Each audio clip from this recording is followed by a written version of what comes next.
Mr. President, the world country yesterday watched these images out of Cuba, really unprecedented. In 62 years of communist tyranny on the island of Cuba, we have never seen, there's never been what now is up to 40 cities in which people took to the streets organically, unorganized, grassroots, to ask for the end of that tyranny.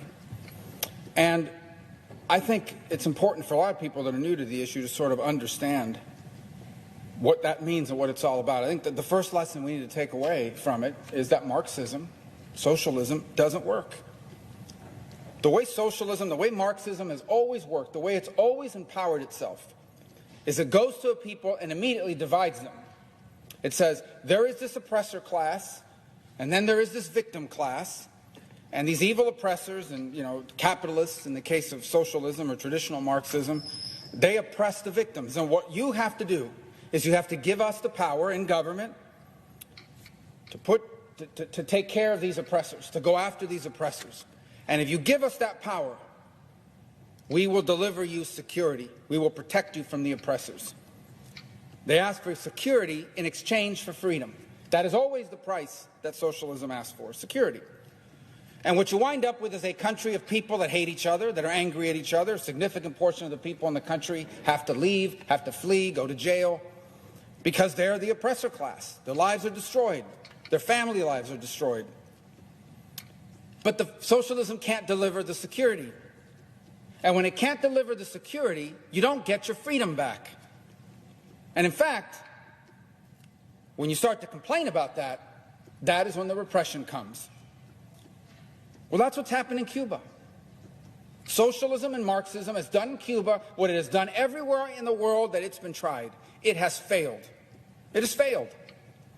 They gave up their freedom, or they were told, give up your freedom in exchange for a world-class healthcare system. It's not a world-class healthcare system.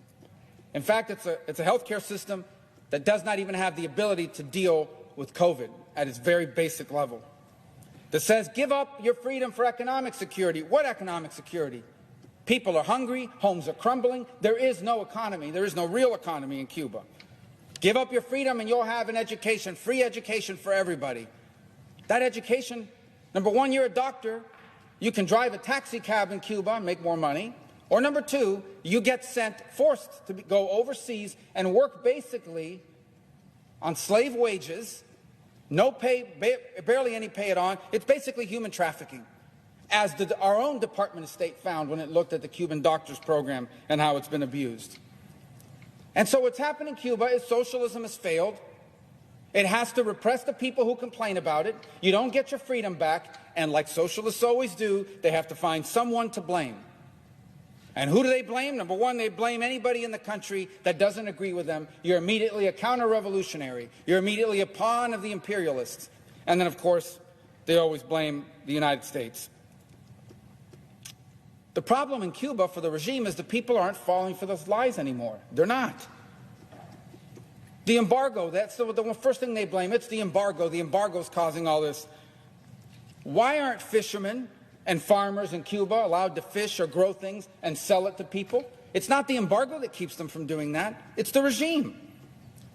Why can't Cubans own a small business? Why can't a Cuban do in Cuba what they can do in Miami, what they can do in Washington, what they do in countries all over the world? They can't do it in Cuba. They can't open a small business. That's not the embargo that keeps them from doing it. In fact, U.S. law allows us to trade and to do commerce with small businesses that are independently owned by Cubans. You know why Cubans can't own small businesses? It's not the embargo. It's not the U.S. It's the regime that doesn't allow it. People see these lies. How can they afford to build luxury, four-star, world-class hotels for tourists, but they cannot afford to deal with the crumbling homes that Cubans are living in, with roofs literally falling in over their head, with water leaking into operating rooms at hospitals? Look what they do with the money. Oh, it's because you don't allow more money to be sent. When an American or Cuban American sends money to their family members in Cuba in the past through the Western Union, the regime takes 10% off the top, and then they take those dollars you sent, they force the Cubans to convert it into a worthless Cuban currency. They keep the dollars, and then guess what? If you want to buy anything, you got to buy it from a government store, and guess what the government store sells things for? Dollars. That's not the embargo, that's the Cuban regime that does that. And who is it that's putting people in jail? Gets your head cracked open, gets your door kicked down in the middle of the night. There are 80 people missing today, at least 80 people. Disappeared overnight, their family doesn't know where they are. That's not the embargo that's jailing people. That's the regime. And that's what I tell people. You can open up all you want. We can pass a bill here that says, open to Cuba, 100% open. You can do whatever you want, full free trade. You can do whatever you want. At the end of the day, the Cuban regime will control that opening. It's not just what we want to do, it's what they want to do. You want to do tourism? We tried that in 2015 when the Obama changes. And you know what they did? They said, thank you. We love the fact you're coming here as tourism. Guess what? All the tourist sites are owned by a holding company named Gaesa, controlled by the Cuban military. So everything comes through our hands.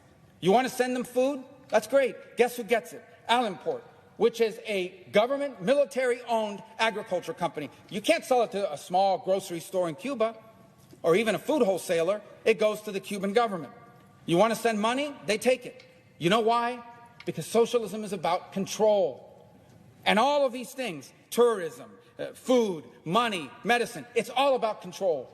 You want humanitarian aid? Let's get Red Cross. Any of these vetted NGOs in the world should be allowed to go into Cuba. They won't allow it. A, because it's embarrassing to them. They have a world-class healthcare system. Why do they need humanitarian aid? But B, because they want to control it. Send them vaccines. But if you put it in their hands, the government, the regime, guess who gets the vaccines? The people who behave. First the regime elites, then the people who behave. If you're not behaving, if you're not going along with what they want you to do, you don't get a vaccine. They will use any opening as a tool, as a weapon against their people, because that's what socialism does. That's what these Marxists do in Cuba. They will use anything as a weapon against the people of Cuba. What can we do is what people want to know. Number one, I hope that we will all be clear about whose side we're on.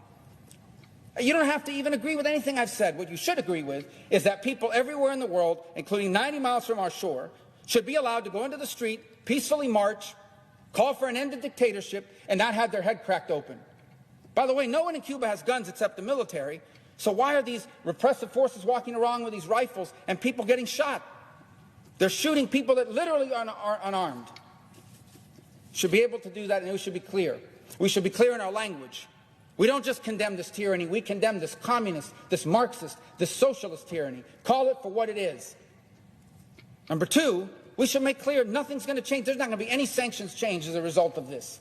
On the contrary, I hope the Biden administration will now announce they have finished their review of Cuba policy and everything that's in place is staying in place.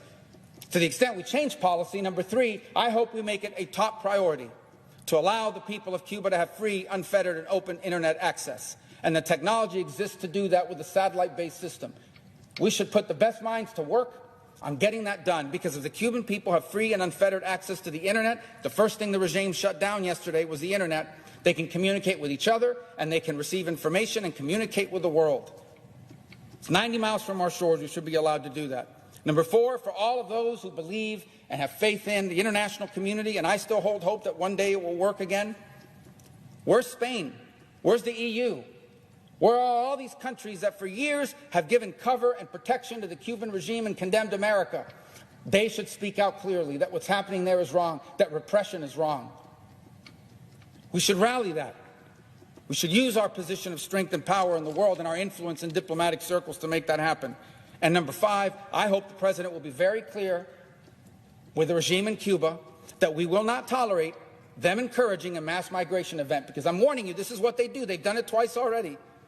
Things get bad and they say, look, if you don't lift sanctions, if you don't go back to the Obama-era policies, if you don't get rid of the embargo, it's inevitable. You're going to have 50,000 people take to the ocean and head towards the United States. They've used that against us twice.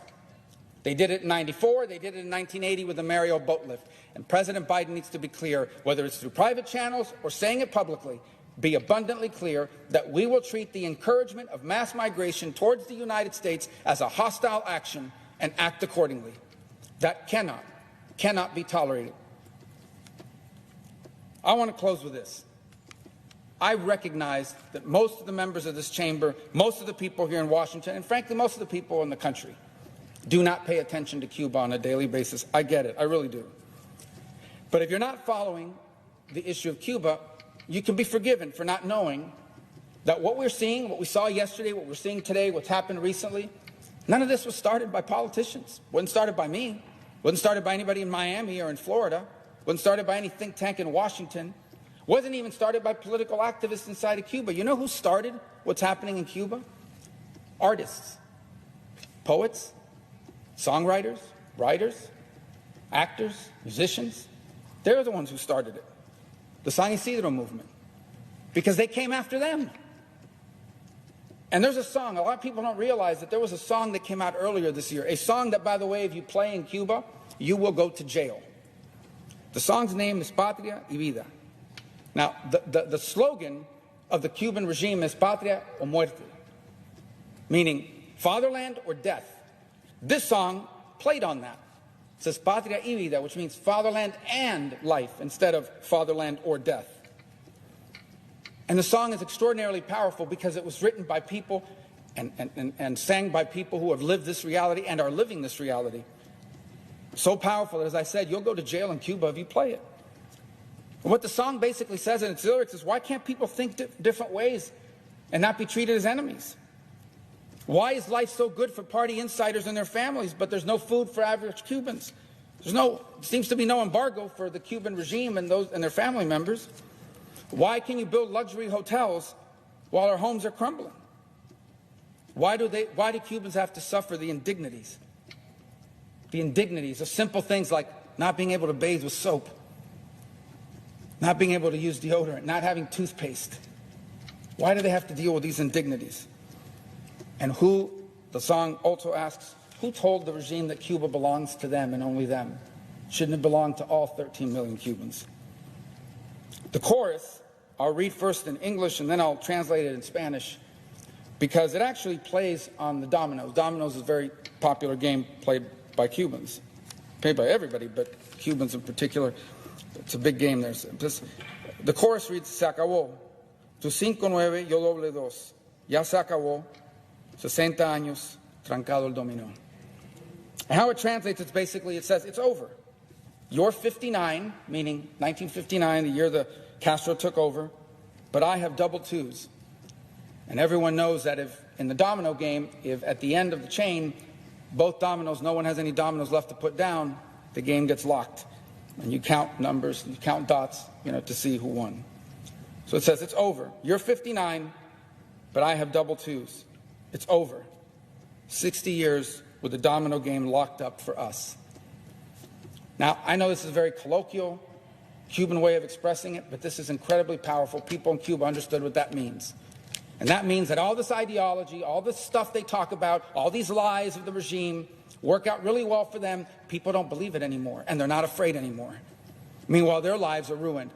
Young people in Cuba, artists in Cuba, who realize that the only country on this planet where Cubans are not successful is Cuba. And they're tired of it. And we should stand with them. Mr. President, I yield the floor.